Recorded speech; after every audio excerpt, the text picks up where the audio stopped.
कि आपका मन नहीं लगता, उदास रहते हो या परेशान हो, किसी ने धोखा दिया है, या फिर सारी ब्लेसिंग्स होने के बावजूद भी तुम्हारे दिल को सुकून नहीं मिलता, तो तुम्हारे लिए अल्लाह एक बहुत ही जरूरी बात कुरान में कह रहा है। चलो देखते हैं। अल्लाह सुब्हानहू तआला सूरह रात की वर्स नंबर 28 में फरमाता है, जो ईमान लाते हैं और जिनके दिल अल्लाह की याद से आराम पाते हैं, और बेशक अल्लाह की ही याद से दिल आराम पाते हैं। वो लोग जो ईमान लाते हैं, यहाँ पे अल्लाह ईमान वालों की बात कर रहा है जो दीन इस्लाम पर ईमान लेके आए हैं। यहाँ पे अल्लाह ये नहीं कहता कि उनका जो ईमान है वो ज्यादा मजबूत है या कमजोर है, कम है, ज्यादा है, मगर वो सिर्फ ईमान वाले हों और अपनी पूरी कोशिश करते हों। वो लोग गुनाह करते हों, फिर उन्हें पछतावा होता हो तो वो रोते हों और अल्लाह सुब्हानहू तआला से अपने गुनाहों की माफी मांगते हों। क्योंकि ईमान का मतलब परफेक्ट होना नहीं होता, बल्कि यह है कि अगर आपको परेशानी भी हो रही है तो भी आप सच्चाई को और हक को चुनो, किसी और को परेशानी या फिर दुख ना पहुंचाओ, एक बुरे इंसान ना बन जाओ। इन सभी दुनिया के अंधेरों में ईमान एक रोशनी है। और अल्लाह सुब्हानहू तआला फरमाता है कि वो लोग जो ईमान लाते हैं उनके दिल अल्लाह की याद से आराम पाते हैं। और ये पार्ट तुम्हारे लिए है। जब तुम रात को अपने बिस्तर पर अकेले रोया करते हो और तुम्हारे आंसुओं को तुम्हारा तकिया सोख लेता है, जब तुम्हारा दिल बहुत ज्यादा भारी हो जाता है और तुम खुद को रो रो कर सुला देते हो क्योंकि तुम्हें कोई भी समझता नहीं है, यही एक निशानी है कि तुम्हारा दिल चाह रहा है अल्लाह के करीब होने के लिए। तुम्हारी जो रूह है, सोल है, और जो तुम्हारा दिल है वो थक चुका है। मेरे भाई और मेरी बहन, तुम टूटे हुए नहीं हो, तुम्हें अल्लाह की जरूरत है। और उसके बाद अल्लाह सुब्हानहू तआला फरमाता है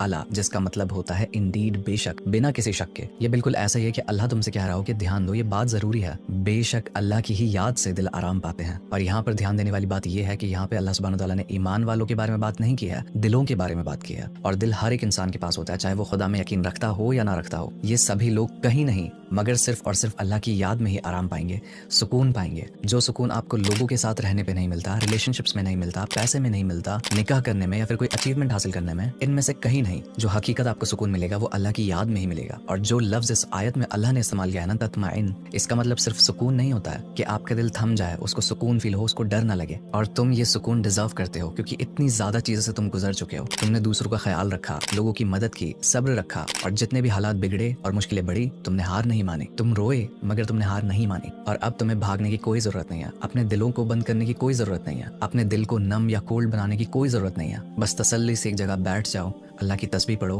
और इस रील को एक निशानी की तरह लो कि अल्लाह तुम्हें अपने करीब बुला रहा है। तुम्हारी रूह को और तुम्हारे दिल को अल्लाह की जरूरत है, तो लौट जाओ उसके पास, क्योंकि अल्लाह को सबसे अजीज वो लगता है जो उसकी तरफ बार बार लौटता रहे तौबा करके।